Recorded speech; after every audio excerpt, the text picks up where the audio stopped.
প্রিয় বন্ধুরা, আমার চ্যানেলে নতুন একটি ভিডিওতে আপনাদের সকলকে জানাই স্বাগত। তো চলুন ভিডিওটি শুরু করা যায়। তো একদিন একজন প্রশ্ন করলেন যে পাপের জন্মদাতা কে? মানুষ সব জানে, পাপ সত্ত্বেও সেই পাপ করে কেন?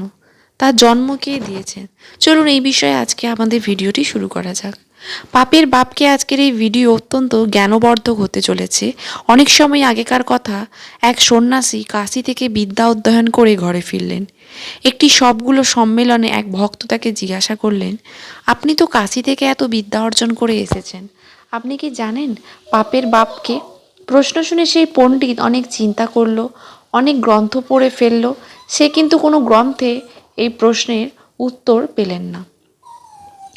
পণ্ডিত নিজের প্রশ্নের উত্তর খোঁজার জন্য আবার কাশীতে আসলেন, কিন্তু সেখানেও এই প্রশ্নের তিনি উত্তর পেলেন না। তিনি এবার জোরে চলে আসলেন। তিনি ভাবলেন, এই প্রশ্নের উত্তর আমি বার করেই ছাড়ব। তিনি অনেক তীর্থে গেলেন, অনেক বিদ্বানদের সঙ্গে সাক্ষাৎ করলেন, কিন্তু ওনার মনকে সন্তুষ্ট করার মতন উত্তর তিনি প্রাপ্ত করতে পারলেন না। তখনই তিনি একটি শহরের মধ্যে দিয়ে যাচ্ছিলেন। সেখানে বিলাসিনী নামে এক পতিতা মহিলা বাস করত। পণ্ডিত যখন তার ঘরের সামনে দিয়ে যাচ্ছিল, সেই পতিতা মহিলা পণ্ডিতকে দেখতে পেলেন এবং সে তার দাসীকে বললেন, এই পণ্ডিতকে দেখতে অনেক বিদ্বান মনে হচ্ছে, কিন্তু এনাকে দেখে এত উদাসীন কেন লাগছে? ওই খবর লাগাতো পতিতা মহিলার এমন আজ্ঞা পেয়ে তার দাসী ভবনের থেকে বাইরে বের হলো এবং পণ্ডিতজিকে জিজ্ঞেস করলো, মহারাজ, আমার মালকিন জিজ্ঞেস করে পাঠালো আপনি এত উদাসীন কেন? পণ্ডিত বললেন, আমার না কোনো রোগ আছে, না কোনো ধনসম্পত্তির ইচ্ছা আছে। আমি যেই কারণে উদাস হয়েছি তার উত্তর তোমার মালকিনের কাছেও নেই, কারণই তিনি আমার উদাসী দূর করতে পারবেন না। এটি একটি শাস্ত্রীয় প্রসঙ্গ, তোমার মালকিন এর উত্তর দিতে পারবে না। দাসী বলল, আপনি যদি কিছু মনে না করেন তাহলে আপনি অবশ্যই আমাকে আপনার এর প্রশ্ন বলতে পারেন। পণ্ডিত বলল, অবশ্যই আমি জানাতে পারি, এতে কোনো সমস্যা নেই। আমার মনকে যে প্রশ্ন ব্যথিত হচ্ছে তা হলো পাপের বাপ কে? পণ্ডিতজির এই প্রসঙ্গ দাসী তার মালকিনকে বলল। সেই পতিতা মহিলা বলতে লাগলো, এ আবার এমন কি বড় ব্যাপার, এর উত্তর তো আমি বলে দেব। যাও পণ্ডিতজিকে ডেকে নিয়ে আসো। দাসী দৌড়তে দৌড়তে গেল এবং পণ্ডিতজিকে ডেকে নিয়ে আসলো। পণ্ডিতজি চলে আসলেন, কারণ তিনি যে কোনো উপায়ে প্রশ্নের উত্তর জানতে চাইছিলেন। পতিতা মহিলা বলল, মহারাজ, আপনার উত্তর তো আমি আপনাকে বলে দেব, কিন্তু আপনার এর জন্য কিছুদিন আমার কাছে থাকতে হবে। পণ্ডিত ভাবতে লাগলেন, যে প্রশ্নের উত্তর জানার জন্য আমি এত কষ্ট করলাম, এত দেশ বিদেশ ঘুরে বেড়ালাম, তাহলে 23 দিন এমন কি বড় ব্যাপার? তিনি পতিতা মহিলার এই প্রস্তাব স্বীকার করে নিলেন। এই প্রকারে সেই পতিতা মহিলা ব্রাহ্মণকে থাকার জন্য একটি আলাদা ঘরও দিলেন।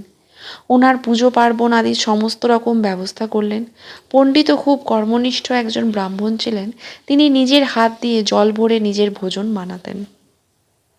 সেই পতিতা মহিলা রোজ ব্রাহ্মণকে প্রণাম করতে আসতেন। একদিন সেই পতিতা মহিলা পুরোহিতকে বলতে লাগলেন, হে মহারাজ, আপনি রোজ আগুনের সামনে বসে রান্না করেন, আপনার ধোঁয়া লাগতে পারে, আপনার হাতে খুব কষ্ট হচ্ছে। আপনার এই পরিস্থিতিকে আমারও খুব কষ্ট লাগছে। যদি আপনি আজ্ঞা দেন তাহলে আমি রোজ স্নান করে পবিত্র বস্ত্র পরিধান করে আপনার জন্য ভোজন নির্মাণ করে দেব। এছাড়াও যদি আপনি আমাকে আপনার সেবা করার সুযোগ দেন তাহলে আমি আপনাকে 10টি স্বর্ণ মুদ্রা রোজ দেব। আপনি তো একজন বিদ্বান তপস্বী ব্যক্তি। যদি আপনি এতটুকু দয়া করে দেন তবে আপনার যে বার ধরুন আমার পাপকর্মের কিছুটা লাঘব হবে। বন্ধুরা, পুরোহিতের সরল হৃদয়ে সেই পতিতা মহিলার এই কথাগুলি খুবই প্রভাব পড়ল। প্রথমে তো তিনি সংকোচবোধ করতে লাগলেন, কিন্তু পরে লোভ তাকে প্রেরণা দিল, ভাই, এতে ক্ষতি কি আছে? এই মহিলা তো প্রার্থনা করছে, এই স্নান করে শুদ্ধ বস্ত্র পরিধান করে ভোজন তৈরি করবে। আর এখানে আমাকে চেনার মতো কে আছে? আমার গ্রামের অথবা আমার শহরের তো কেউ নেই। রোজ 10টা করে সোনার মুদ্রা পাবো। যদি দোষ লাগবে তাহলে পরে প্রায়শ্চিত্ত করে নেব। বন্ধুরা, এই প্রকারের পণ্যেই সেই পতিতা মহিলার কথা মেনে নিল। তখন সেই পতিতা মহিলা খুবই শ্রদ্ধার সঙ্গে ভোজন বানালো এবং বড় শ্রদ্ধার সঙ্গে ব্রাহ্মণের পা ধুয়ে তাকে একটি আসনে বসতে দিল। নানা প্রকারের ব্যঞ্জন পরিপূর্ণ থালা সেই ব্রাহ্মণের সামনে উপস্থিত করল। কিন্তু যখনই ব্রাহ্মণ খাওয়ার জন্য থালায় হাত দিলেন, তখনই সেই পতিতা মহিলা থালাটি তার সামনে দিয়ে সরিয়ে নিল আর পণ্ডিতকে বলতে লাগলো, মহারাজ, আপনি আমাকে ক্ষমা করুন। একজন কর্মনিষ্ঠ ব্রাহ্মণের ধর্ম আমি পালন করেছি, কিন্তু আপনার প্রশ্নের উত্তর খোঁজার জন্য আমি এই কাজটা করতে বাধ্য হয়েছি। আপনি একজন ব্রাহ্মণ, আমি একজন পতিতা মহিলা।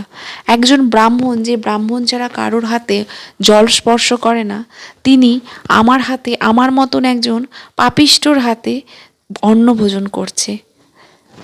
তাহলে এটা কি লোভ নয়? আপনি আপনার প্রশ্নের উত্তর নিজেই পেয়ে গেলেন।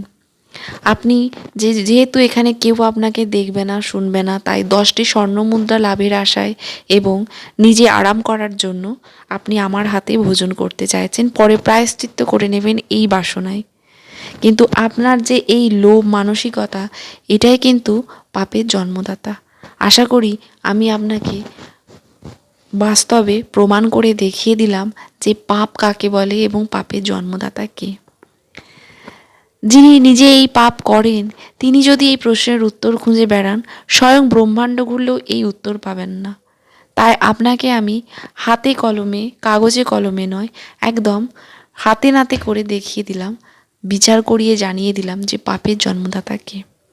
এই বলে পতিতা মহিলা ব্রাহ্মণের কাছে ক্ষমা চেয়ে ওইখান থেকে প্রস্থান নিলেন এবং ব্রাহ্মণ নিজের উত্তর নিজে পেয়ে অনুশোচনায় দগ্ধ হতে লাগলেন। তো বন্ধুরা, আশা করি আপনাদের এই ভিডিওটি ভালো লেগেছে এবং আপনারাও জানতে পারলেন যে পাপ কী এবং পাপের জন্মদাতা কে। যদি ভিডিওটি ভালো লেগে থাকে তাহলে ছেড়ে যাওয়ার আগে অবশ্যই একটি লাইক, শেয়ার এবং সাবস্ক্রাইব করতে ভুলবেন না। মূল্যবান সময় দিয়ে আমাদের ভিডিওটি দেখার জন্য অসংখ্য অসংখ্য ধন্যবাদ। নমস্কার, ভালো থাকবেন।